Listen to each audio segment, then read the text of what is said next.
দর্শক, আজকের সবচাইতে বিগ ব্রেকিং খবর, কিছুক্ষণ আগে যে খবরটি পাওয়া গেছে, অবশেষে আবারও আমেরিকা ইরানের মধ্যে যুদ্ধ বন্ধ হলো, আবার আলোচনার দ্বার খুলে গেল। কিন্তু তার আগে আমেরিকা ইরান দুজনের উপর ব্যাপক অ্যাটাক করেছে। সেই অ্যাটাকের খবরগুলো দিব, কার কি ধ্বংস হয়েছে। এবং ইসরায়েল হঠাৎ করে আমেরিকাকে বলছে, ট্রাম্পকে বলছে, নেতানিয়াহু তোমাকে কিন্তু ইরান খেয়ে দিবে, তোমাকে ইরান মেরে দিবে, সাবধান থেকো। এর নেপথ্য কারণ কি? অনেকগুলো খবর আছে। তো প্রথম যে খবর দিয়ে শুরু করতে চাই, যুক্তরাষ্ট্র ও ইরানের মধ্যে দুদিন ব্যাপী যে রক্তক্ষয়ী বা প্রাণঘাতী হামলা হলো, অবশেষে দুজনের বন্দুকের শব্দ থেমে গেছে, মিসাইলের শব্দ থেমে গেছে। এবং মধ্যস্থতাকারী যে দেশগুলো, তাদের আশ্বাস বা কূটনীতির আলোকে দেশ দুটো যুদ্ধ থামাতে রাজি হয়েছে। এটি আল জাজিরা কিছুক্ষণ আগে ব্রেকিং করেছে। একজন মার্কিন কর্মকর্তা আল জাজিরাকে জানিয়েছেন যে ওয়াশিংটন তেহরানের সঙ্গে আলোচনায় প্রতিশ্রুতিবদ্ধ এবং তারা সামনের দিনগুলোতে ইরানের সাথে আরও আলোচনা করে যুদ্ধ বন্ধ করতে চায়। পাশাপাশি নতুন করে শুরু হওয়া লড়াইয়ের কারণে হরমুজ প্রণালীতে নৌ চলাচল ব্যাপকভাবে কমে গেছে, যা ইতিহাসের সবচেয়ে বড় সরবরাহ বিপর্যয় বলে ধারণা করা হচ্ছে। পুরো বিশ্বে জ্বালানির সংকট এবং জ্বালানির দাম বেড়ে গেছে। অন্যদিকে গাজায় ফিলিস্তিনিরা বিপুল সংখ্যক মানুষ রাস্তায় নেমেছে তাদের একজন ভাই শহীদ হয়েছে তার প্রতি শ্রদ্ধা জানাতে। প্রতিদিনই গাজাতে নিরীহ মানুষগুলোকে টার্গেট করে হত্যা করা হচ্ছে। দর্শক, মার্কিন ইরান সংঘাতে উত্তেজনা প্রশমনের জন্য বর্তমানে পর্দার আড়ালে কূটনৈতিক তৎপরতা চলছে বলে মার্কিন কয়েকটি গণমাধ্যম জানিয়েছে। এক মার্কিন কর্মকর্তা বলছেন, পরিস্থিতি যাতে আরও না বাড়ে এবং কূটনীতি কাজ করতে পারে, সেজন্য যুক্তরাষ্ট্র ইচ্ছাকৃতভাবে হামলা চালিয়ে আবার থেমে যাচ্ছে। বুঝছেননি আপনারা? আমেরিকা বলছে যাতে কূটনীতি বন্ধ না হয়ে যায়, ইরান যেন একা মেরে আবার তক্তা বানায় ফেলতে না পারে, এই জন্য মাঝে মাঝে আক্রমণ করে আবার থেমে যায়, কূটনীতির পথ চালু রাখার জন্য আমেরিকা। হুম তো তারা বলছে দর কষাকষির হাতিয়ার হিসেবে তারা একটি লক্ষ্যবস্তু তালিকা, আমেরিকায় যে দর কষাকষি করছে সেই লক্ষ্যবস্তুর তালিকা বজায় রাখছে। একাধিক কর্মকর্তা জানিয়েছেন, রাতে প্রয়োজন হলে সম্ভাব্য মার্কিন হামলার প্রস্তুতি ছিল, কিন্তু বর্তমানে তারা কূটনীতিকে প্রাধান্য দিচ্ছেন। আজ রাতে আমেরিকা ইরানে ব্যাপক আক্রমণের পরিকল্পনা করেছিল এবং পরবর্তী পাকিস্তান, কাতার সহ কয়েকটি রাষ্ট্রের কূটনীতি বা তুরস্ক, তাদের ভূমিকার জন্য আমেরিকা থেমে গেছে এবং তারা বলছে তারা আলোচনার দরজাটা খুলে রাখতে চায়। কে? আমেরিকা। সকালে আরব সাগরে ইউএসএস আব্রাহাম লিঙ্কন জাহাজে ফ্লাইট করা যুদ্ধ বিমানগুলোকে অস্ত্র অস্ত্র সজ্জিত করেছিলেন এবং পাইলটরা যে কোনো সম্ভাব্য আক্রমণ অভিযানের জন্য প্রস্তুতিমূলক প্রশিক্ষণ মহড়া পরিচালনা করছিলেন। অর্থাৎ সাগরে, আরব সাগরে যে ইউএসএস আব্রাহাম লিঙ্কন ছিল, সেখান থেকে মার্কিন যুদ্ধ বিমানগুলো প্রস্তুত ছিল, পাইলটরা ককপিটে বসে গেছেন, ইরানে হামলার জন্য সব রকম প্রস্তুতি নিয়ে তারা মহড়া চালাচ্ছিলেন, আক্রমণ করবেন নির্দেশ পাওয়ার সঙ্গে সঙ্গে। এটি বলছে মার্কিন সেই বিশেষ ব্যক্তি। বিমানবাহী রণতরীটি ক্যাপ্টেন জাহাজে থাকা হাজার হাজার নাবিককে জানায় যে আঞ্চলিক উত্তেজনা বাড়ছে এবং প্রচলিত প্রথা অনুযায়ী প্রস্তুত থাকার উপর সবাই গুরুত্ব দিচ্ছে। অর্থাৎ সেই জাহাজে থাকা প্রত্যেকটা নাবিক, প্রায় ৫,০০০-এর মতো নাবিক, তারা যুদ্ধের জন্য প্রস্তুতি নিয়েছিল, যে আমেরিকার প্রেসিডেন্টের অনুমতি আসলে, সেন্ট কমান্ড নির্দেশ আসলে তারা ঝাঁপিয়ে পড়বে। হামলার প্রস্তুতির পাশাপাশি যুদ্ধ বিমানের পাইলটরা দিনরাত উভয় সময় নিয়মিত প্রতিরক্ষামূলক অভিযানে অব্যাহত রেখেছিলেন এবং মার্কিন কর্মকর্তারা বলছেন, আজ রাতে আরও মার্কিন হামলা হয়েছে বলে ইরানি দাবি সঠিক নয়, তবে পরিস্থিতি পরিবর্তনশীল এবং প্রয়োজনে হামলা পুনরায় শুরু হতে পারে বলে তারা দাবি করছেন। এখানে একটা বিষয় আপনাদের একটু বলে রাখি। ইরান বলছিল যে আমেরিকা রাতে তাদের উপর হামলা করেছে এবং তার সেই প্রতিশোধ হিসেবে ইরান বাহরাইন কুয়েতের পর কাতারে হামলা করেছে। এরপর তারা জর্দানে ব্যাপক অ্যাটাক করেছে। অবশেষে সেই জর্দান, দ্বিতীয় আব্দুল্লাহ, বিশ্বাসঘাতক দ্বিতীয় আব্দুল্লাহর দেশ জর্দান, বুঝতে পারছেন, ফিলিস্তিনের ওয়েস্ট ব্যাংকের পাশের দেশ, জর্দান। এবং যে জর্দান ইরান ইসরায়েলে মিসাইল মারলে এটা কিন্তু জর্দানের রুট দিয়ে যায়। জর্দান কি করে জানেন? আমাদের খুব সাহসী মুসলিম দেশ জর্দান। ইরান যখন মিসাইল আর ড্রোন মারে ইসরায়েলের উদ্দেশ্যে, জর্দান করে কি প্রতিরক্ষা ব্যবস্থা দিয়ে সেগুলো ধ্বংস করে দেয়, যাতে ইরানের আক্রমণ ইসরায়েলে গিয়ে না পড়ে। আবার ইসরায়েল যখন আক্রমণ করে ইরানের ভেতরে, তখন জর্দান চুপ করে বসে থাকে, কিছু দেখে না। বোঝেন না কথাটা? ইসরায়েল যখন ইরানে মারে, ইরানে মুসলিম দেশ, তখন জর্দান কিছু দেখে না, এরকম চোখ বন্ধ করে বসে থাকে। আর যখন ইরান মারে ইসরায়েলের উদ্দেশ্যে, জর্দান তার প্রতিরক্ষা ব্যবস্থা অ্যাক্টিভ করে রাখে। বুঝতে পারছেন?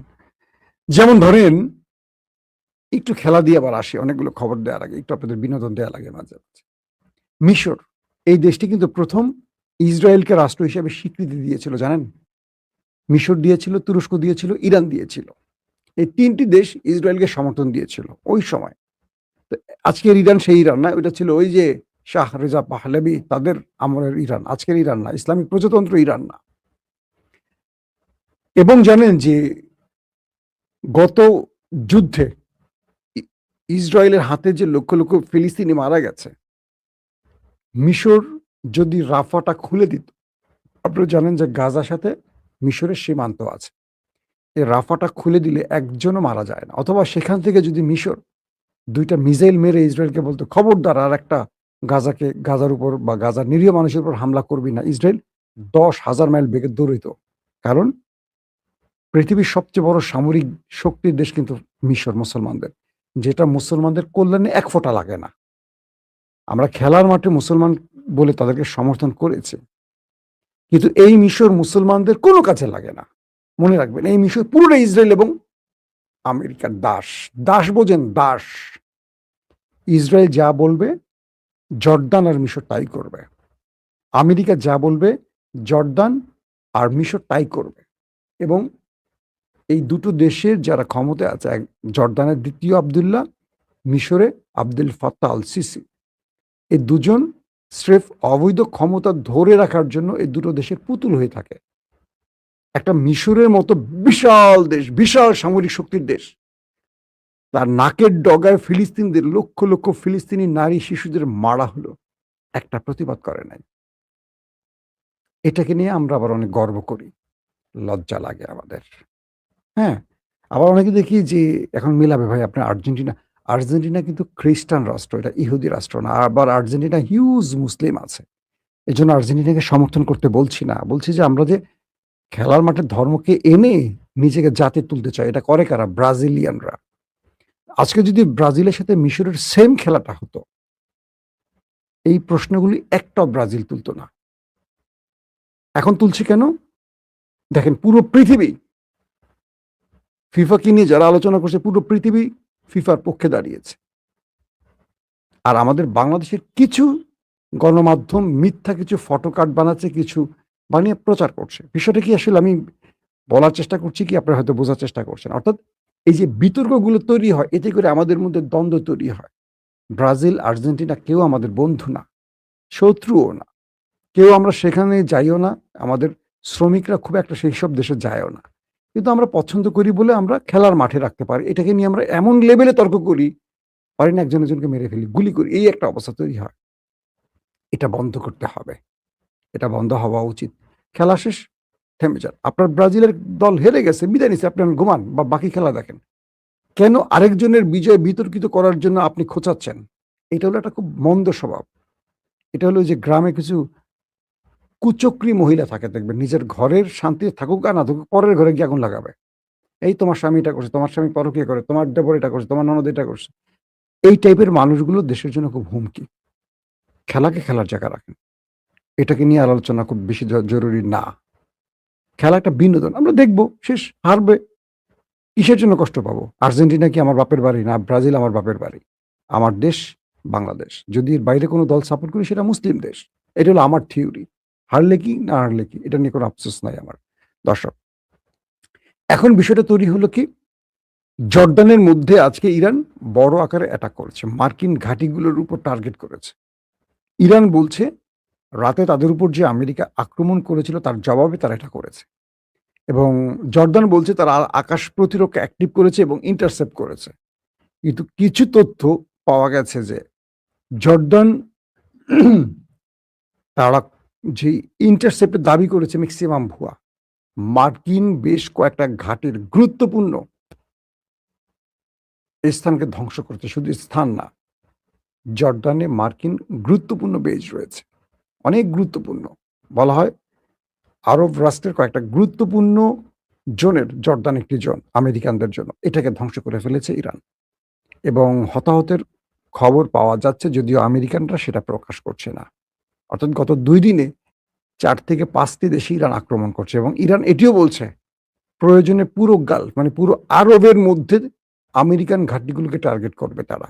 ইতিমধ্যে জর্দান, কাতার, কুয়েত, বাহরাইন এই 4টি দেশে মার্কিন ঘাঁটিকে মোটামুটি শিক্ষা দিয়েছে ইরান। এই পরিস্থিতির মধ্যে আরবের বাকি যে দেশগুলো সেখানেও আক্রমণ হয়েছে, তারাও বলছে যে তারা ইন্টারসেপ্ট করেছে। কিন্তু পরবর্তী কয়েকটি ফুটেজ দেখা গেছে যে মার্কিন ঘাঁটি থেকে ব্যাপক ধোঁয়া উঠছে। তার মানে সেখানে মোটামুটি ইরানের মিসাইল যে তাণ্ডব চালিয়ে আসছে। যখন ইরান আমেরিকাকে কঠিন ভাষায় জবাব দিয়েছে, আমেরিকা যখন বুঝতে পারছে কিরে আমি 80টা মারলেও 100টা মারে, কাম তো খাম করে ফেলবে, তখন আমেরিকা কি করছে, পাকিস্তান আর কাতারকে বলছে যে তোমরা একটা যুদ্ধবিরতির প্রস্তাব দাও, আবারও যুদ্ধবিরতি দাও, ইরান কিন্তু মেরে আমাকে তক্ত বানায় ফেলতেছে, তাড়াতাড়ি ভাই তাড়াতাড়ি। তখন কূটনীতি, যে একটু আগে নিউজটা আগে শোনালাম আপনাদের, তখন কাতার, পাকিস্তান, তুরস্কের মধ্যস্থতায় আবার আমেরিকা বলছে ঠিক আছে আমি আবার থেমে গেলাম, আর মারবো না, সময় মতো যদি মনে হয় আবার মারবো, কিন্তু এখন আর মারবো না। কারণ ইরান মাইটটা খুব শক্তভাবে দিছে, এই মাইটটা খেয়ে আমেরিকা ঠান্ডা হয়ে গেছে। ইসরায়েল নেতানিয়াহু আমেরিকার প্রেসিডেন্ট ট্রাম্পকে বলছে, মিস্টার ট্রাম্প তুমি আমার বন্ধু, তুমি কিন্তু হুমকিতে আছো, আমার কাছে ইন্টেলিজেন্স তথ্য আছে, তোমাকে ইরান মেরে দিতে পারে যে কোনো সময়, তুমি সাবধানে থেকো, তুমি সাবধানে থেকো, কারণ ইরান তোমাকে মারার প্ল্যান করেছে। প্রশ্ন হলো ইরান মারার প্ল্যান করবে কি? ইরান তো প্রতিশোধের ঘোষণায় দিয়েছে, কিন্তু ইরান বলেনি আমরা গুপ্ত হত্যা চালাবো। এখন মনে হচ্ছে যে নেতানিয়াহু ট্রাম্পকে খেয়ে দিয়ে ইরানের ঘাড়ে দোষ চাপায় কিনা। ইরানকে ট্র্যাপে ফেলতে ইসরায়েল ট্রাম্পকে বলছে তোমাকে মেরে ফেলবে ট্রাম্প, তুমি সাবধান হও ট্রাম্প, ইরান তোমার পিছিয়ে লেগে আছে। তার একদিন আগে ট্রাম্প বলছে যে আমার জীবন হুমকিতে আছে, যে কোনো সময় আমি মারা যেতে পারি, কারণ ইরান আমাকে মারবে বা মারার ঘোষণা দিয়েছে। ট্রাম্প নিজেই আতঙ্কে আছে। এখন আর কাউকে কিছু করতে হবে না। ইসরায়েল বা মার্কিন ডিপ স্টেট বা ট্রাম্পের তো অনেক শত্রু আছে, ভেনেজুয়েলা থেকে শুরু করে রাশিয়া, চীন, কেউ মেরে দিলে ইরানের নাম পড়ে যাবে, লাভ কি? তো ট্রাম্প তো একটা আসলে বয়কার বউ কয়কার কা চয়কার চো dot dot dot dot dot. ভাই তোমার শত্রু ইরান তোমাকে মারবে না। ইরান তো কাসেম সোলাইমানির মৃত্যুর পর বলছিল আমরা প্রতিশোধ নেব, মারেনি তো ট্রাম্পকে এখনো। এটি রাজনৈতিক ভাষা, প্রতিশোধ তো নিচ্ছে ইরান, লড়াই করছে, যুদ্ধ করছে। ইরানও বুদ্ধি করছে যে আমি তোকে মারতে পারি আর না পারি, ঘোষণা দেয় শত্রুই তোকে মেরে দেখ, আমার আর মারা লাগবে না। এখন ইরানের বিরুদ্ধে আমেরিকার বড় শক্তিকে মাঠে নামাবার জন্য ইসরায়েল ট্রাম্পকে ফসলাচ্ছে, এই তোমাকে তো মারবে, তুমি নামো, বড় যুদ্ধ করো, বড় অ্যাটাক করো, তুমি কেন আবার যুদ্ধ থামাইতেছ? কেন তুমি ইরানের সাথে বারবার আলোচনা যাচ্ছ, কূটনীতিতে যাচ্ছ, বড় অ্যাটাক করো? ইসরায়েলের ফাঁদে ট্রাম্প পড়ে গেছে। এবার মামার খবর আছে, ট্রাম্পকে তার শত্রু এবার ওখানে পাঠাবে, নাম পড়বে ইরানের। তো ইরানের ঘোষণা আসছে যে তোমরা আমাদের সুপ্রিম লিডারকে মেরেছ, আমরা তোমার লিডারকে টার্গেট করব, এবং $10 কোটি ঘোষণা আসছে কয়েকটি মাধ্যম থেকে, এটা ইরানের রাষ্ট্রীয়ভাবে আসেনি। কিন্তু এই ঘোষণার পর ট্রাম্প ভয় পেয়েছেন, আবার নেতানিয়াহু ট্রাম্পকে ফুসলাচ্ছেন। সবকিছু মিলে একটা বিষয় মনে হচ্ছে, এই যুদ্ধ থামবে না, এই যুদ্ধটা বড় ফ্রেমে চলে যাবে। যদি যুদ্ধটা কোনোভাবে থেমে যায়, ট্রাম্প যদি যুদ্ধ থেকে বেরিয়ে যান, নেতানিয়াহু ট্রাম্পকে টার্গেট করবেন, একদম নির্দ্বিধায় বলা যায়। তার মানে ট্রাম্প সবচেয়ে বড় হুমকিতে আছে, কারণ গুপ্ত হত্যা ওরা কিন্তু নাম্বার 1 মোসাদ। তো সবকিছু মিলে ইরান আমেরিকাকে শক্ত জবাব দিয়েছে। সেই জবাবের চাপে পড়ে আমেরিকা আবারও যুদ্ধবিরতি ঘোষণা করেছে মধ্যস্থতাকারীর নাম করে। আপাতত আবারও যুদ্ধ বন্ধ হলো। আবারও বাজার মানে কি বলবো, স্টক মার্কেট শুরু হয়ে যাবে, আবার ঠান্ডা। ঠিক বৃহস্পতিবার রাতে দেখবেন আবারই কাজ করবে। এশিয়ার মার্কেট খুলবে, আবার শুরু করবে। এটা বাণিজ্য করতেছে ট্রাম্প তার বন্ধুদের নিয়ে যুদ্ধের নাম করে। দর্শক, এখন আমরা দেখতে চাই ইসরায়েলের পাতা ফাঁদে আবার ট্রাম্প পা রাখেন কিনা। আল্লাহ হাফেজ।